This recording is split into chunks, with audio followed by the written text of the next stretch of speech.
자, 오늘은 세상의 소리, 하나님의 소리라는 제목으로 은혜의 시간을 좀 나눠보고자 합니다.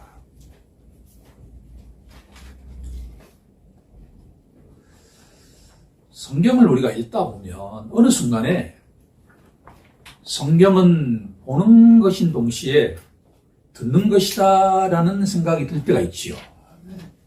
저 개인적으로 가장 인상적인 순간이 언제냐라고 하면 예수님께서 침례를 받으시는 순간에 죄가 없으신 예수님이 침례를 받을 때 저는 참 이상한 생각이 들었습니다. 왜? 죄로 죽고 장사 지내고 그리고 부활하는 것 상징하는 왜 침례식을 하셨을까?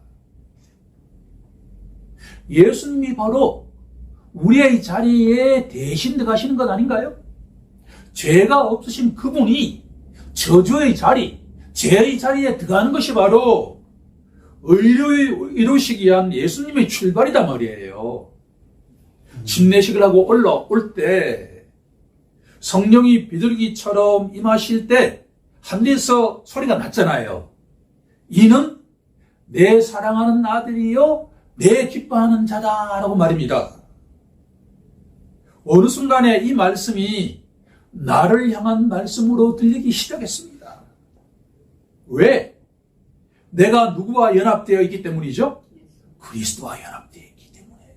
그게 예수 믿는 자잖아요. 성경 말씀이 읽는 것인 동시에 듣는 거예요. 가장 황홀했던 순간이 그 예수님께 향한 천국의 말씀이, 하늘의 말씀이, 하나님의 말씀이 내 자신의 말씀으로 들릴 때 예쁘죠. 오늘 본문은 시편의 서론에 해당되는 제2편인데 우리가 사는 이 세상 속에는 두 가지의 소리가 있다는 거예요. 딱 두 가지 소리.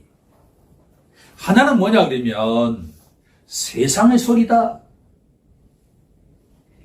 우리가 일주일 내내 살아가면서 우리는 대부분 어떤 소리를 듣느냐? 다양한 방식으로 듣는데 세상의 소리다. 두 번째가 뭐냐 그러면 하나님의 소리다. 지난 한 주를 돌이켜보면 우리 각자에게 이 성경은 질문합니다. 사랑하는 내 아들과 딸아, 너희들은 지난 한 주 동안에 세상의 소리를 들었느냐 하나님의 소리를 들었느냐라고 말입니다. 시편 2편의 내용에 그런 이야기다 말이에요. 성경은 아주 기묘하잖아요. 그냥 읽으면 그냥 뭐 이렇게 평범한 소리 같아요. 그런데 너희가 지난 한 주 동안에 지금까지 살아오면서 누구의 소리를 들었느냐 말이에요. 듣는 게 왜 중요하죠? 믿음은 어디에서 나오죠? 들으면서 나오잖아요.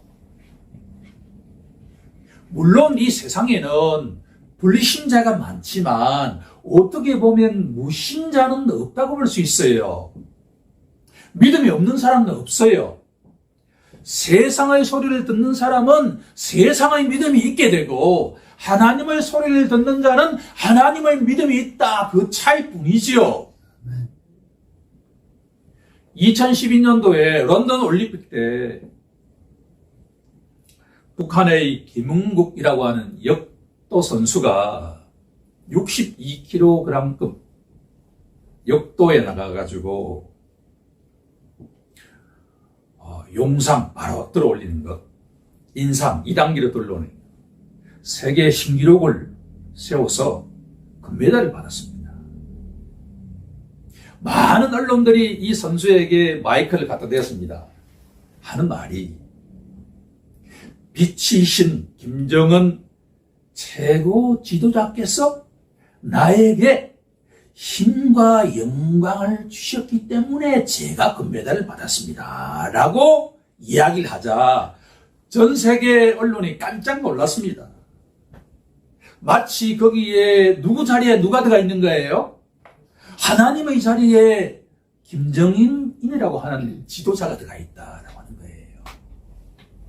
어떻게 보면 이 김은국 선수 이야기는 극단적인 사례일 수가 있지만 누군가는 돈의 자리에 하나님 대신에 돈이 들어갈 수가 있고 누군가는 권력이라고 하는 것이 하나님 자리에 들어갈 수가 있고 심지어 누군가는 명예라고 하는 것이 하나님 자리를 대신할 수 있다라고 하는 거예요. 자, 이제 서론은 이 정도 되었으니까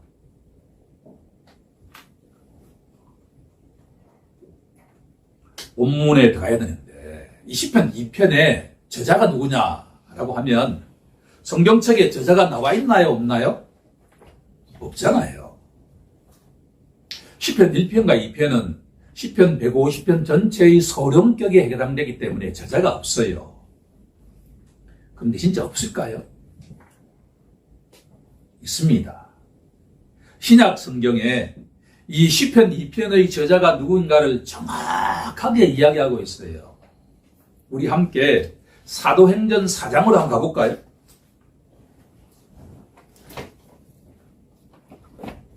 사도행전 4장 25절에 가게 되면 이렇게 증언하고 있죠.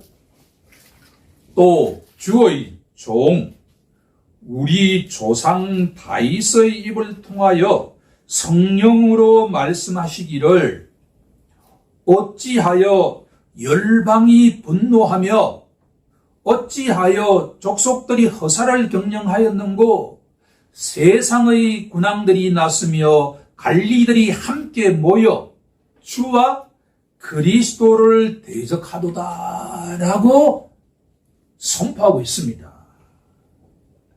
이 내용이 지금 어디의 내용이죠? 우리가 읽고 있는 시편 2편 1절 2절의 내용이잖아요. 그러면 이 시편 2편의 저자가 누구인가요? 다윗이라고 성경은 증언하고 있죠. 이제 다윗이 이 시편 2편의 저자라고 한다면 맥락이 이제 다윗 시대의 이야기를 하고 있다라고 하는 것을 알 수가 있지요. 오케이?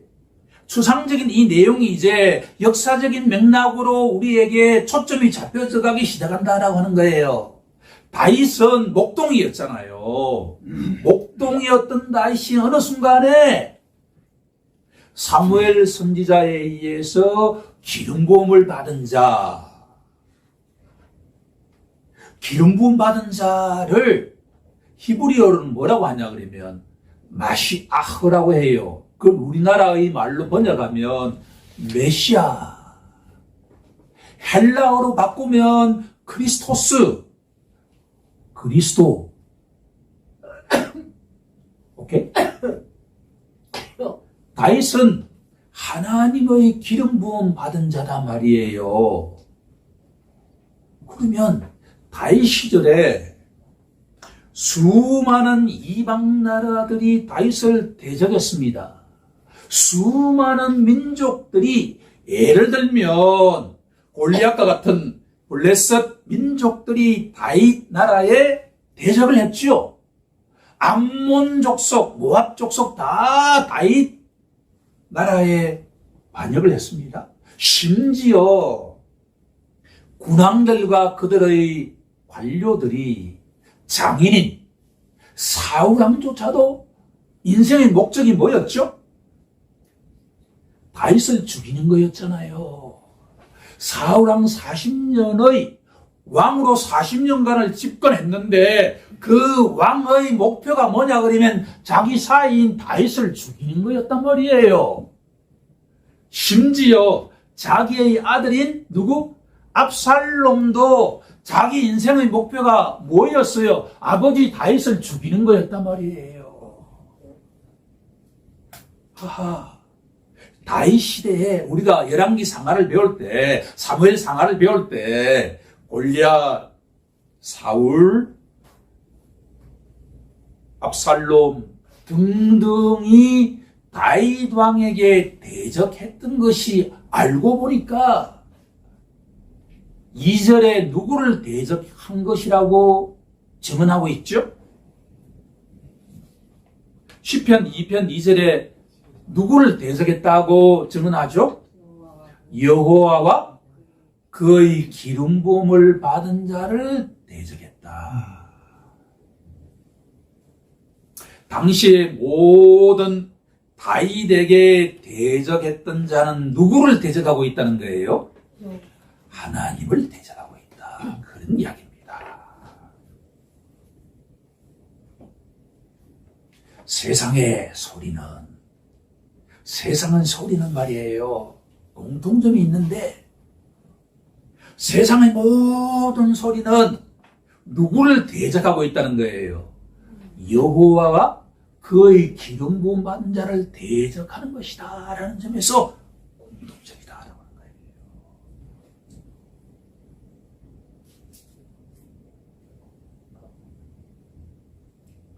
이 본문은 우리에게 한 단계 더 깊이 나아가기를 원합니다. 때가 되면 이방의 나라들과 민족들과 세상의 군왕들과 그 관원들이 하나님의 기름 부음 받은 자에게 대적하게 될 텐데, 하나님의 기름 부음 받은 자는 누구죠?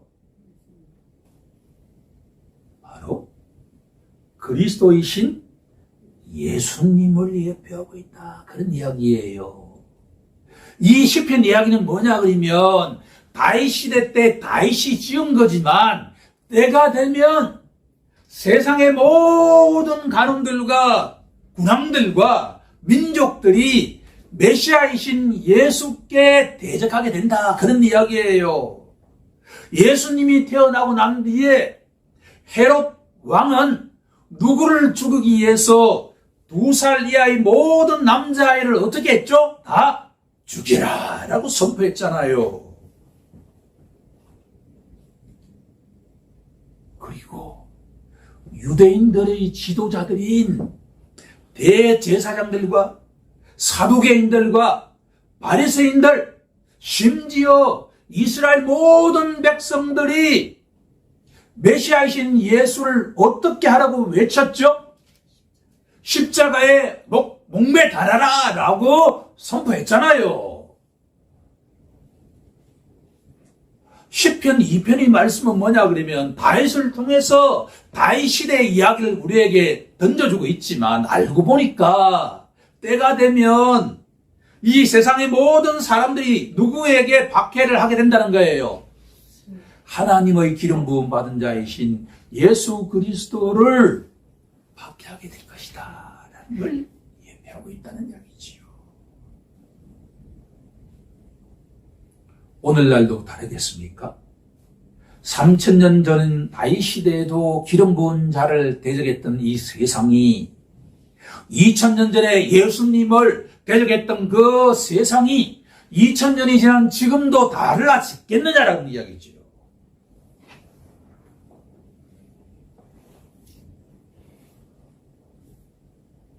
첫 번째 갈로의 정답은 세상의 소리입니다.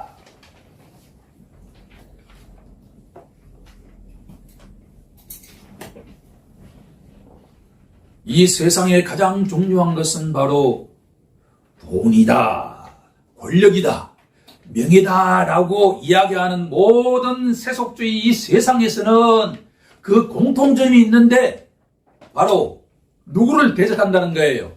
하나님과 그의 기름 부음 받은 자인 메시아이신 예수 그리스도를 대적한다는 점에서 공통점이 있다라고 하는 것이죠.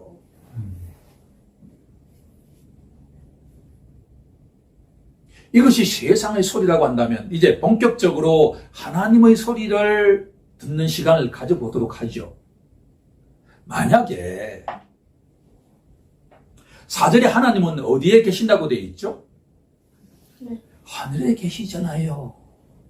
하나님은 하늘에 계세요. 우리들은 땅에 있지만 하나님은 하늘에 계신단 말이에요. 하늘에 계신다는 게 참 추상적이잖아요. 제가 몇 년 전에 강남에 있는 롯데 호텔에 100층에 가가지고 하룻밤 묵은 적이 있습니다. 거기서 한강변을 바라보니까 지나가는 자동차가 성냥갑처럼 이렇게 벌레가 기어가는 것처럼 이렇게 기어가더라고 보니까요. 사람은 보이지도 않아요. 100층에서는. 100층에서 사람을 보니까 말이에요. 장난감처럼 보였다라는 거예요. 그러면 저 하늘에서 하나님이 인간들을 보실 때 천지 만물은 다 누구를 향해서 찬양하고 있죠? 하나님을 향해서 찬양하고 있어요. 그런데 이 세상에서 유독 하나님을 등진 자들이 있죠? 누구죠? 사람이잖아요. 사람만 하나님께 대적하고 있단 말이에요. 그러면 하나님은 어떤 반응을 보이실까요? 성경 뭐라고 말씀하고 있죠? 하나님이 어떻게 반응하고 있죠? 웃으시고 비웃으신다.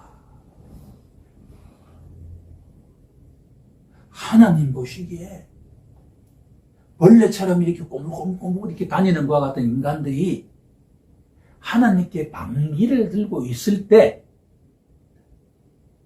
여러분이 하나님이란 어떤 반응을 보이는가 하는 이야기예요. 웃으면 두 가지 종류가 있잖아요. 어린아이들이 재롱을 부릴 때 어떤 반응을 보이죠? 박수를 치면서 이렇게 반응을 보이잖아요. 그런 웃음이 아니에요. 그러면 어떤 웃음이죠? 인간의 언어로 비웃는단 말이 하나님께 그렇게 적절한 표현은 아닌 것 같은데 석소라고 할까요? 그러니까 달리 하나님이 할 수 있는 게 없어요. 그런 반응을 보이신다라고 하는 거죠. 자, 그러면 두 번째 갈로 정답은 뭐냐 그러면 하나님의 반응입니다.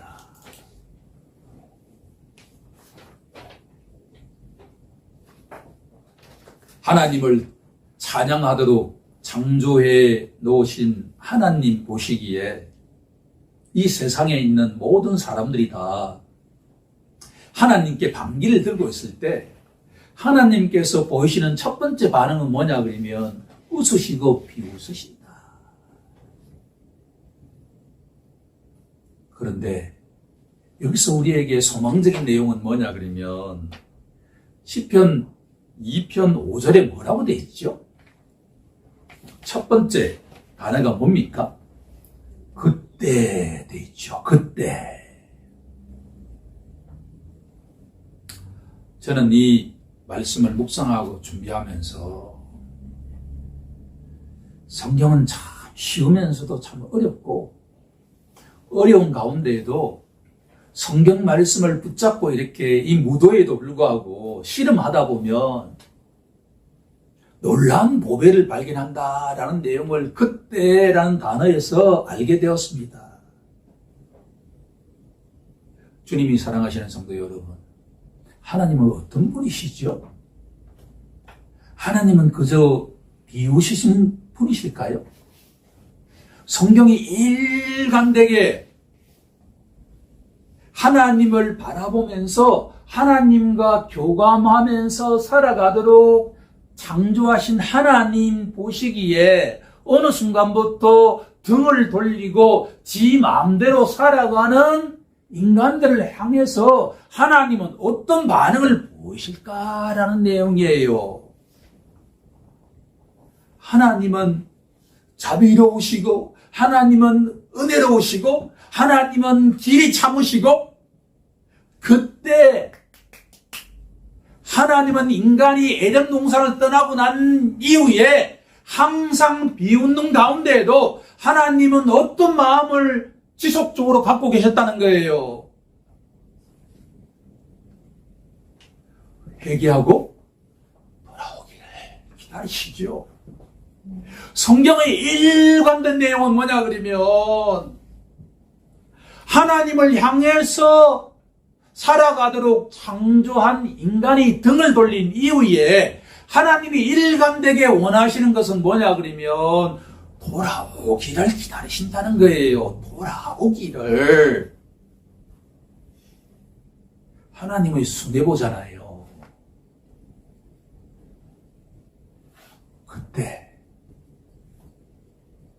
그때라는 단어 속에는 우리가 아무리 우상숭배를 하고 하나님께 모진 말과 행동을 해도 하나님은 길이 참으시는 분이다. 그런 이야기죠. 여러분들께서는 언제 예수님을 만나셨습니까? 제가 말씀드리는 만남이라고 하는 것은 교회에 언제 나왔냐는 이야기가 아니라 눈에 보이지 않는 그 하나님을 언제 인격적으로 만나셨냐라는 이야기입니다. 그 이전, 우리가 예수를 믿기 이전 우리의 모습과 예수를 믿고 난 뒤에 내가 예수를 나의 구세주와 주인이라고 고백한 그 이후에 우리가 진정으로 하나님께 얼마만큼 그 얼굴에 합당한 영광을 돌렸는가라고 질문한다면 우리가 자신 있게 이야기를 못 하잖아요. 그런데 그 순간순간마다 하나님은 어떻게 하셨다는 거예요?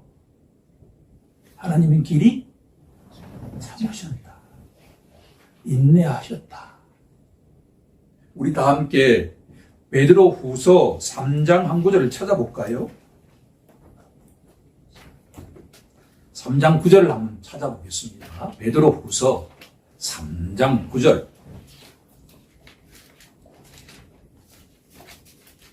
제가 공독에 올립니다. 주의 약속은 어떤 이들이 더디다고 생각하는 것 같이 더딘 것이 아니라 오직 주께서는 너희를 대하여 오래 참으사 아무도 멸망하지 아니하고 다 회개하기에 이르기를 원하시느니라.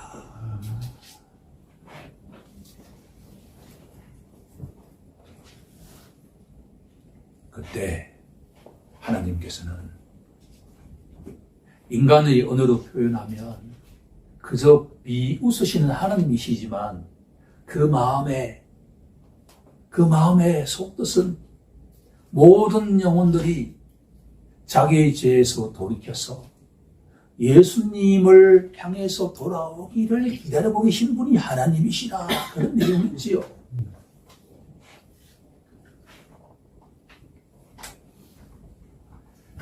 하나님께서 이렇게 반응하십니다. 우리 다 함께 본문 6절을 한번 합독해 보도록 하겠습니다. 시작. 내가 나의 왕을 내 거룩한 산 시온에 세웠다 하시리로다.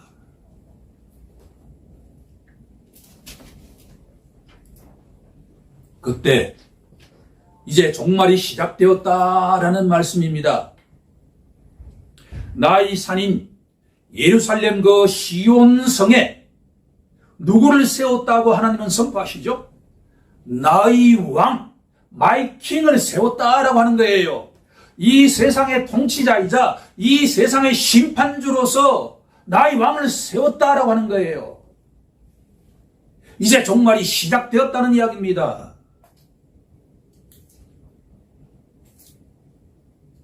신약을 살아가는 우리에게 이 말씀은 어떻게 우리는 받아들이죠?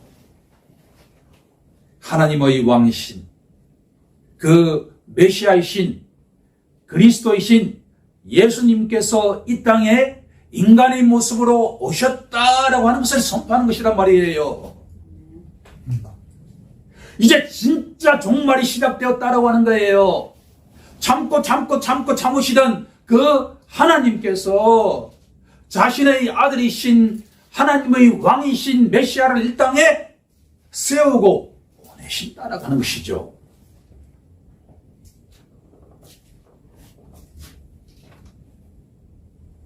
이제 세 번째 내용으로 가보아야 합니다.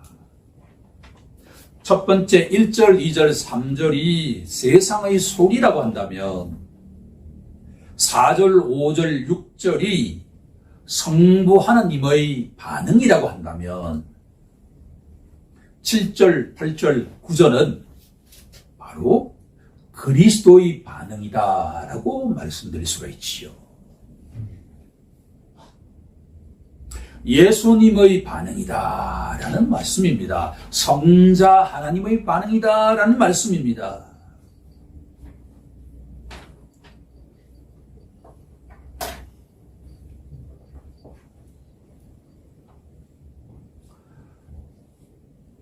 목사 시치를 할 때 제가 은혜 받았던 내용이 하나가 있는데, 어떤 목사님이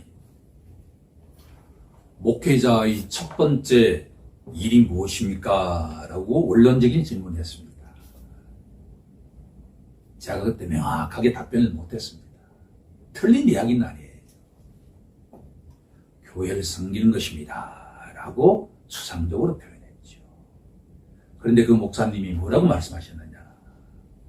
목회자의 넘버원 일은 하나님의 말씀을 선포하는 자입니다. 라고 분명하게 가르쳐 주셨습니다. 하나님의 왕이신, 하나님의 메시아이신, 하나님의 그리스도이신 예수님의 첫 번째 미션이 무엇인가? 라고 질문한다면 시편 2편은 우리에게 분명하게 선포하고 있지요. 하나님의 말씀을 선포하는 것이라고 말입니다. 7절은 뭐라고 말씀하고 있습니까? 내가 여호와의 아버지의 명령을 전하노라. 예수님이 이 땅에 오신 첫 번째 미션은 뭐냐 그러면 아버지의 명령, 아버지의 뜻을 전하는 것이다 라고 하는 거예요.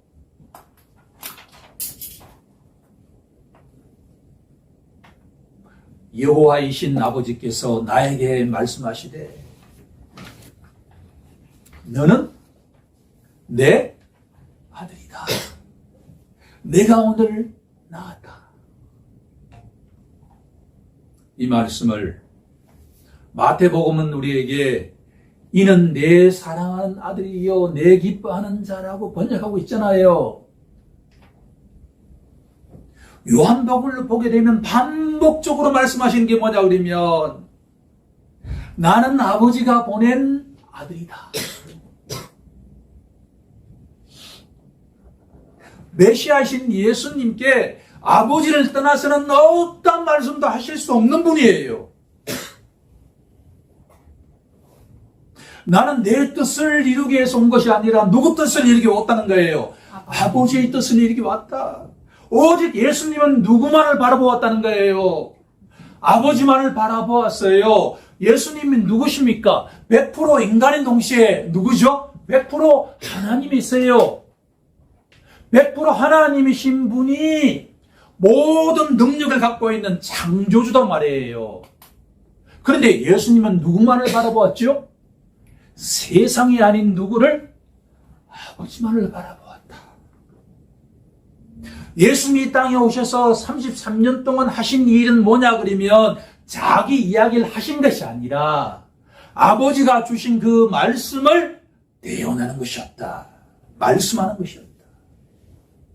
나는 하나님이 보내신 하나님의 아들이다.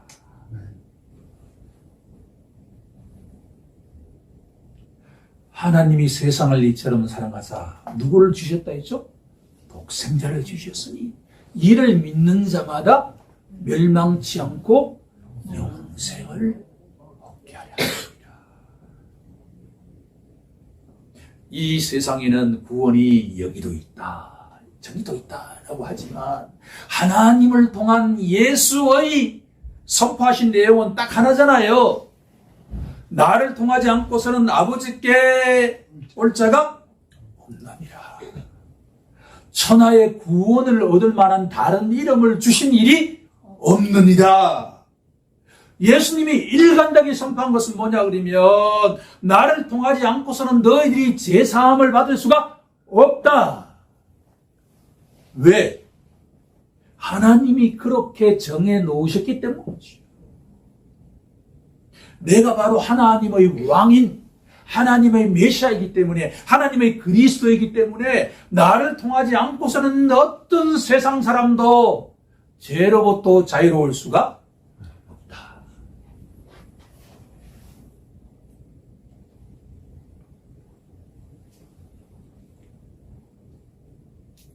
구절에 보면 내가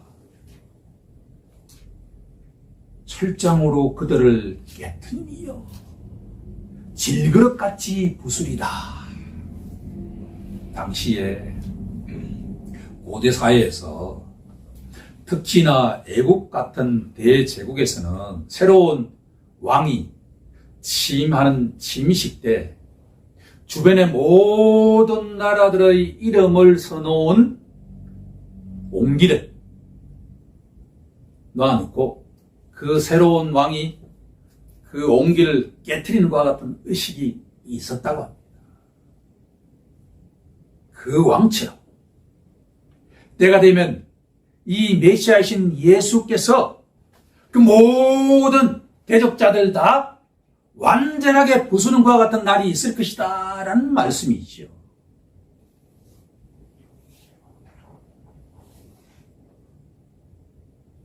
시편의 내용은 참 쉽고도 어렵다라는 것을 알게 됩니다. 이제 결론을 보도록 하게 됩니다. 10절, 11절, 12절은 우리에게 선택을 주고 있습니다. 성령 하나님을 통해서 우리에게 너희들은 그러면 어떻게 살아갈래? 라고 질문하고 있다라고 하는 겁니다. 너희가 이제부터 세상의 소리에 귀를 기울일 것인가? 아니면 하나님의 소리에 귀를 기울일 것인가? 라고 말입니다. 예수를 믿는다라는 사람은 어떻게 결단해야 되겠습니까? 우리는 세상 속에 살아가지만 세상의 소리를 듣지만 우리가 날마다 들어야 할 말씀은 누구의 말씀일까요? 하나님의 말씀을 들어야 되죠. 하나님의 말씀은 뭐라고 결론을 내리고 있죠? 12절에 이렇게 시작합니다. 하나님의 형상을 닮은 사람들아, 누구에게 입맞추라고 권면하고 있습니까? 메시아이신 예수님께 입맞추라 라고 말입니다.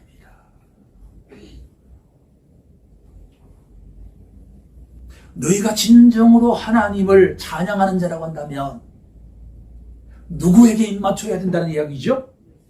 나의 아들인, 나의 왕인, 나의 메시아인, 나의 그리스도인 예수께, 너희가 눈으로 보기에는 아무 볼품없는 그 예수께 입맞춰라는 이야기죠.